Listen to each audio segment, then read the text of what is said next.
Right, very good morning to all, and today we are going to discuss about the special subject that is actually extension and nutrition. Today I invited one of Indian expert. She's namely called actually Tegiswini Kaja. She's from she was actually a senior research fellow in CRIPS India, and also she had good knowledge and experience regarding policy and environmental related aspect, as well as extension and how research should match with nutrition and extension, how we can use extension approaches to address the nutrition issues, and as well as agricultural aspect. So today I'm going to discuss with her about how this subject can be used in Sri Lankan scenario as well as Indian, and she will share her experience related to nutrition sensitive agriculture and also the extension. So with this brief introduction about our expert today, I would like to ask from Ms. Tegiswini, what actually really mean about the nutrient sensitive agriculture? Hi everyone. Hi Tharaka. Hi. So nutrition. So I'll just like jump straight into the topic. I think like other things can come as we progress with the discussion. So, nutrition sensitive agriculture is nothing but when. So generally, agriculture when we carry out, it's mostly when you do agriculture of food crops and all, we have this in mind that is going for consumption. So, and so there is actually a linkage between agriculture and nutrition. Nutrition is what you eat every day, uh, and this is from the agriculture that is carried out. So nutrition sensitive agriculture is nothing but you're being aware of what you are consuming, and what sort of a nutrition you are getting it from what you are producing. One second. Okay. Actually, why do we need to talk this kind of subject? Nutrition sensitive agriculture is our current system is not much sensitive, or we need to some system changes. Yeah. Yeah. So basically, what is happening is when you look at the global statistics, especially like I will talk about India only. Like when you see like around 50% of the Indian women, according to the data, are anemic. So it's clearly. Tarka, can you just give me a moment, please?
Hello. Hello. Yeah, sound was missing. Yeah. So can you just ask me the question again? No. Actually, why do we need this kind of approach? Why do we discuss actually our agricultural current system is not much focusing on nutrition, or do we need some change of the existing system? So when you look at the general statistics and all, India is anyway food secure. Like it has surplus of food grain production, like rice, wheat, and all those things. But when you come to the individual or at the household level, majority of the people are food insecure. So food insecure and they don't have knowledge on good nutrition practices and also limited access to a diverse food groups. Yeah. All these things contribute to the poor diet quality and it leads to malnutrition. And this is majority the case for women in India, Oh, especially though they are though the rural population. I'm trying to like generalize this a little bit. Though the rural population are the producers of food in India, majority all these small farmers and all these people, they they the statistics and the data show that there is a lot of prevalent malnutrition in the country, and anemia, malnutrition, and all the other things that can be addressed with a nutrition sensitive agriculture approach. But yes. there is a lot of gap. So the governments on a larger scale all over the world target to address this malnutrition not from the agriculture point of view but from the point of view of public distribution schemes and so many other schemes by providing like medicinal supplements and all these things. They try to address this problem, but through another side. But actually these are the people who actually produce the food that is coming to the market or food that we are eating. Yes. Yes. Yes. Another thing is the when we talk about the malnutrition, this is in your article also you had mentioned that's a kind of complex way. Just only Yes. focusing on education is enough for some other factors. Do we need to more equal consideration like So it's see yeah. yes, malnutrition. It's not like it's not just caused by a single thing or anything. It is like a cycle. Uh, so the thing is, when you are healthy and you're eating good food, like majoritarily whatever all the ailments are. So when you go to a doctor and you have something, what the doctor will say is you take these medicines and along with this you take good food. Yes. That is the general advice that anybody would give you. So there you can understand that your health is directly related to the food and everything that you're consuming. Correct? Yeah. Yeah. Yeah. Yeah. So that way, so see, this is a cycle. First of all, you have fallen sick. Why did you fall sick? Probably due to some other like a parasite or whatever that is that has come, like a virus or what bacteria or whatever it is. So then, to get out of that ill health or whatever, what you will do, you will go to a doctor and like have medication, and along with that, you will have to take good food. But when you so first of all, so point number one is high food, good food that is nutritious. Number two is you should have the resources, the economic resources and everything to be able to afford or make or buy the food that you'll have to consume. The third thing is you should have the knowledge, like the basic knowledge as to like what kind of if I have a fever and all these things, I can't consume something that is very hard to digest. Correct. So third thing Yeah. is you'll have to have knowledge on what you should eat. Yeah. That comes the knowledge factor. That being aware of what you should consume in order to get better. So this third point I'm stressing about is these days people do not have any knowledge of. So your grandparents must be aware that if you get a cold, you have to eat these things. Like you have to drink some of these things. so Yeah. that your cold would get better. But that knowledge that people are having is dying out because the like as I spoke already, the food diversity and the people's awareness of these things that are readily available with them, it's no longer there. It is depleting gradually. Yeah. So there comes the knowledge factor. Even if you have the resources, but you do not have the knowledge as to what will make you better, that is also one of the factors that uh, contributes to the poor nutrition. And yeah, and Yeah. also the third thing, so when somebody is falling sick and all, like you might not have enough infrastructure or like service to get what you want, or like some that healthcare and proper healthcare and all. So all these factors contribute to your nutrition and your health like deteriorating. Yeah. Yeah. Yeah. Yes. Another thing is So yeah. it is like a cycle. Yeah. Yeah. Yeah. Yeah. Yeah. The how important about that female education, you have more focus on female education is more important Yes. when Yeah. we focus in the Female family. education also. Yeah. So looking at it from a gender approach, majority of the families or women are in charge of what comes to your plate, like what you cook for a day, what you feed your family. Women are majority the people who decide Yeah. in majority of the households. So if their education level as to what to feed your children or what to feed your family is not up to the mark, that also influences the nutrition intake that one individual is taking. I'm talking about like at the household level.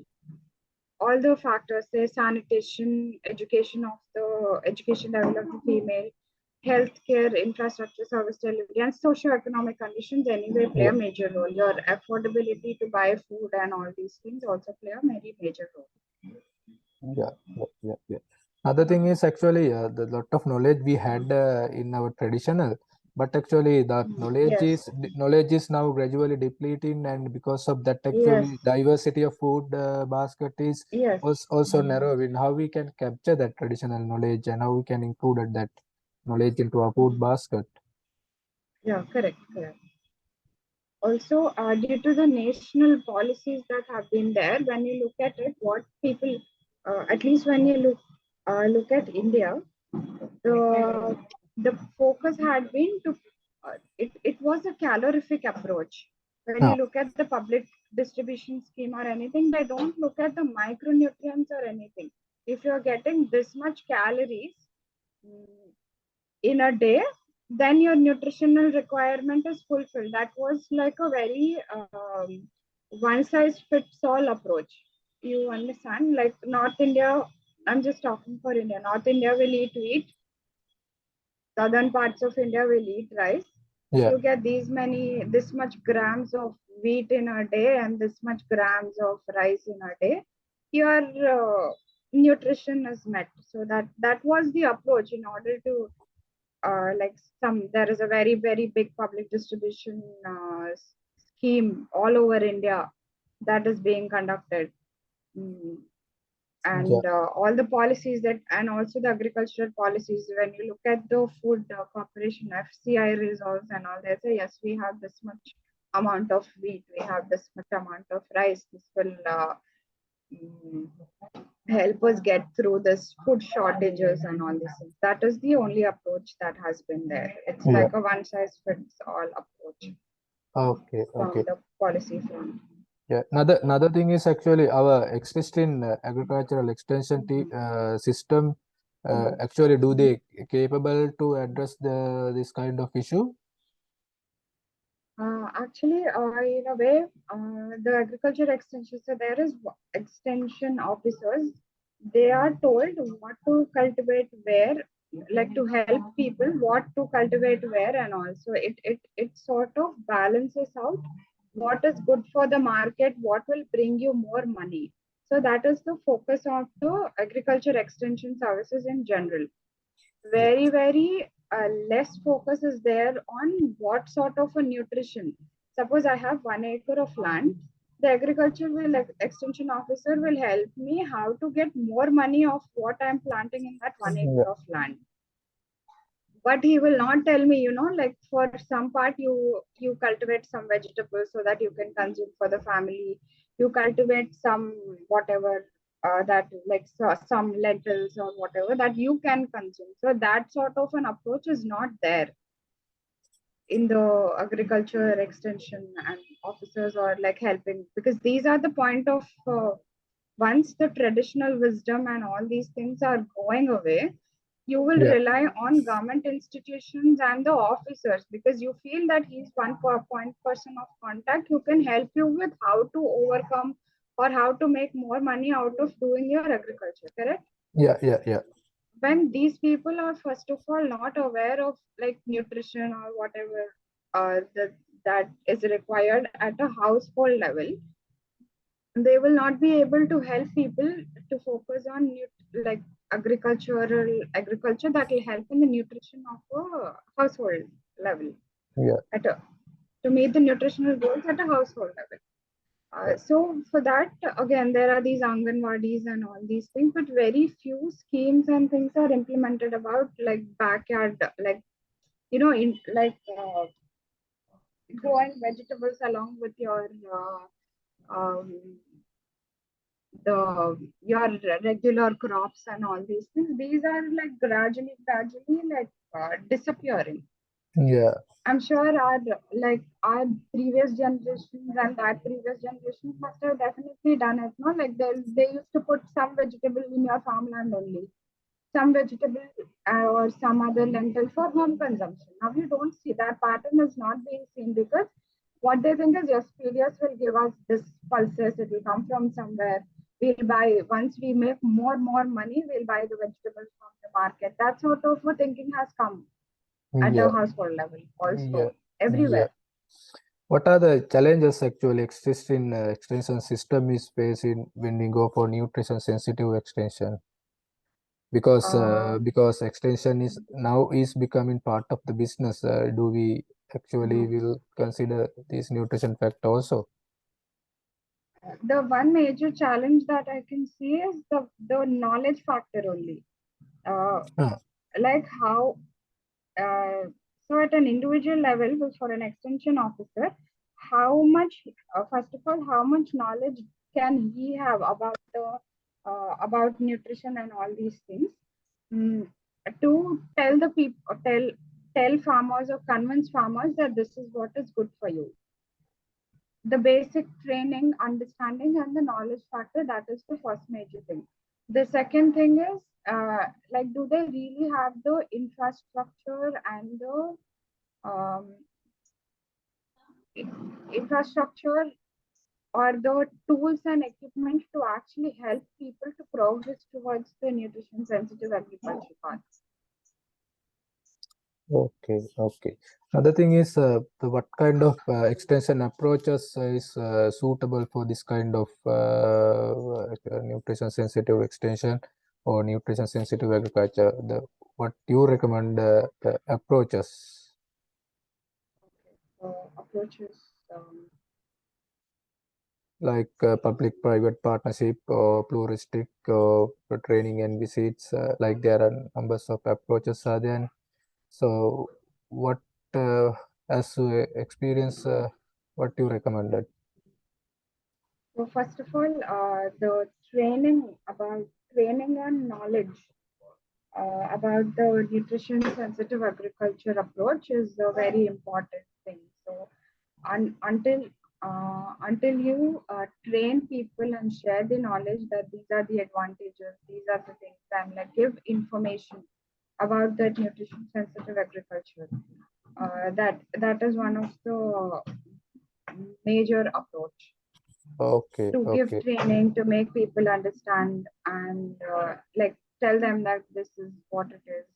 So these are some of this approach, like the training, the knowledge based approach. It's a tried and tested approach. There was one charitable trust who was doing this. Um, uh, so it's called a Dangoya Charitable Trust. So what they did is they gave training to people. So women come to that trust for learning like general stitching and all these things, so that they can have a supplemental income Of course. to like yeah to be more financially stable. So when these people came, so these people have organized the cooking workshops and all. There's certain misconception that you shouldn't eat these food, like especially, and also there is a hospital for the pregnant women over there. Mm. So when these people came there, so they organized like a workshop as to how you should cook, what you should eat, and all that. It's all about knowledge that you'll have to like educate the people as to what to eat, that what are the misconceptions. Like there's a very like known misconception that pregnant women shouldn't eat papaya or something like that. Yes.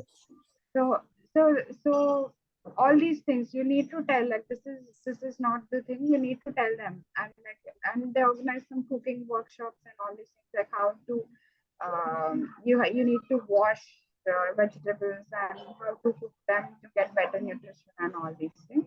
So they have actually seen a significant improvement in the hemoglobin levels of these people, like general nutrition and all their awareness. All these things have improved.